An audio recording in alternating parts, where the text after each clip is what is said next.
Guys good morning. আজকে হচ্ছে আমি সকালে উঠে পড়েছি, এখন বাজে 6:30। তো উঠে পড়েছি একটা জায়গায় যাওয়া আমরা। তো চলো ওখানে যাওয়া যাক। আজকে সারাদিনটা আমি কিরকম কাটাবো টোটালি তোমাদেরকে দেখাবো। তো আজকে আমার হ্যাপি বার্থডে, তাই জন্য আমি আজকে একটা স্পেশাল জায়গা দিয়ে শুরু করতে চাই আমার দিনটা। তো সেটার জন্যই সকালে উঠে পড়েছি। চলো ওখানে যাওয়া যাক। তো মেট্রো টিকিট কেটে নিয়েছি, তাহলে মেট্রো উঠে যাক। তো মেট্রোতে উঠে গেছি, ট্রেনের অপেক্ষা। ট্রেনের টিকিট কাটা হয়ে গেছে, চলো বসা যাক কিছুক্ষণ। ট্রেন চলে এসছে, আমি ট্রেনে উঠে গেছি। তো কিছু সুন্দর সুন্দর ভিউ। তো ফাইনালি আমি ট্রেন থেকে নেমে গেছি। তো আমার যেখানে যাওয়ার জায়গা সেদিকে হাঁটা দেওয়া যাক, চলো। তো আমি ফাইনালি শিয়ালদা স্টেশন থেকে নেমে হেঁটার পরে শামসুন্দর মায়ের মন্দিরের কাছাকাছি পৌঁছে গেছি। তো মায়ের মন্দিরে এসে গেছি। তো মায়ের জন্য কিছু ছোটোখাটো একটা ডালা কেনা যায়। তো মায়ের ডালাটা আমি কিনে নিলাম। Thank you. কি সুন্দর মায়ের ডালাটা! ও মায়ের মূর্তি একটা ছোট্ট কিনেছি, ফটো খুবই সুন্দর। ডালা কেনা হয়ে গেছে, তো পুজো দেওয়ার জন্য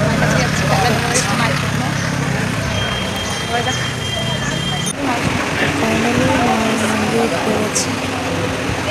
আমি মায়ের মুখ দর্শন করার জন্য অপেক্ষা করছি, তোমাদের মুখ দর্শন করার জন্য। সকাল থেকে কাজ করেছে প্রচণ্ড ভিড়, খুব ফোনে অনেক একটা ভিড় বলবো না। ছিল। তো আজকে আমি লাকি খুব কতটা ভিড় নেই, যতটা আমি ভিড় কমে দেখি বা কিছু। আমি নিজে দর্শন করবো প্রথমবার। খুবই খুশি আমি। তো ভিড়টা তোমরা একটু দেখে নাও। তা মায়ের মন্দিরে গেছি, বাবার দর্শন তো পাবোই। তো বাবার দর্শন করে মায়ের জন্য ছোটোখাটো কিছু উপহার, চকলেট, টেডি বিয়ার এইসব আর কি মসজিদ থেকে পেরেছি। তো ফাইনালি মায়ের মুখ দর্শন করে ফেললাম এত ভিড় কাটিয়ে। তোমরাও দেখে নাও। মায়ের পুজো দেওয়া, তো মায়ের পুজো দেওয়া কমপ্লিট। কাছে এখানে উপহার। ঠাকুরমশাই আমাকে একটা ছোট্ট উপহার দিল আমার জন্মদিন উপলক্ষে। আমি মাই দিয়েছে বলতে গেলে। তো আমি এতটা হ্যাপি, মানে কিছু বলার নেই। খুব খুব খুব হ্যাপি। তো এখানে সবাই বলে মানত নাকি পূরণ হয়। তো আমিও দিদিকে কলে রেখে, আমি হয়তো একা এসেছি কিন্তু আমার দিদি অল টাইম আমার কলে ছিল। তো দিদিভাই কলে আছে, তার সাথে কথা বলতে বলতে মায়ের নামে আমার কিছু মানত ছিল, তো মাকে সেটা জানালাম। এবার বাড়ি ফিরছি, অনেকটাই বেলা হয়ে গেছে। মা ওয়েট করছে, বাবা ওয়েট করছে, হচ্ছে দুপুর হয়ে গেছে অনেক।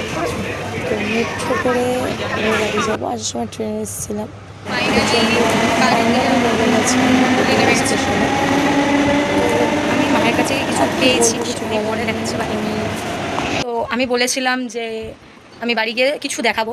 তো আজকে আমার বার্থডে যেহেতু ছিল, আমি মানে বার্থডে ছিল না, বার্থডে আছে, তাই জন্য শামসুন্দর মায়ের মন্দিরে গেছিলাম। তো আমি ভাবতে পারিনি যে আমি শামসুন্দর মায়ের মন্দির থেকে এটা পাবো। আমি সত্যি বলতে ইউটিউবার বড় বড় এরা গেছে, এদেরকে দেখেছি, পেয়েছে মায়ের কাছে অনেক কিছু। সত্যি মায়ের কাছে আমি আজকে, মা আমায় 3টে জিনিস দিয়েছে। এক হচ্ছে এই টেডি বিয়ারটা, আর 2 হচ্ছে এই মাজা আর চকলেট। আমি ভাবতে পারিনি মায়ের কাছে আমি এরকম জিনিস পাবো। আর আমি আমার ঘরে রাখার জন্য মায়ের একটা সুন্দর ফটো নিয়ে এসেছি। মায়ের মুখটা দেখলে সত্যিই খুবই মায়াবী। আজ পর্যন্ত আমি ফোনে দেখেছিলাম যে হ্যাঁ মায়ের কাছে গেলে অনেকে কান্নাকাটি করে বা কিছু। সত্যি মায়ের কাছে যাওয়া মানে চোখে সত্যি একটা জল এসে যাওয়া, এটা আমি আজকে ফিল করলাম। তো সত্যি বলতে খুব খুব খুব ভালো লেগেছে আমার। আর আমার বার্থডের শ্রেষ্ঠ উপহার পেয়েছি আমি, খুব হ্যাপি আজকে আমি। তো এখন পর্যন্ত এইটুকুই থাক, পরে আরও যা হবে আমি সব ব্লগ করবো। প্রথম ব্লগ করছি, তোমরা দেখো। Bye bye.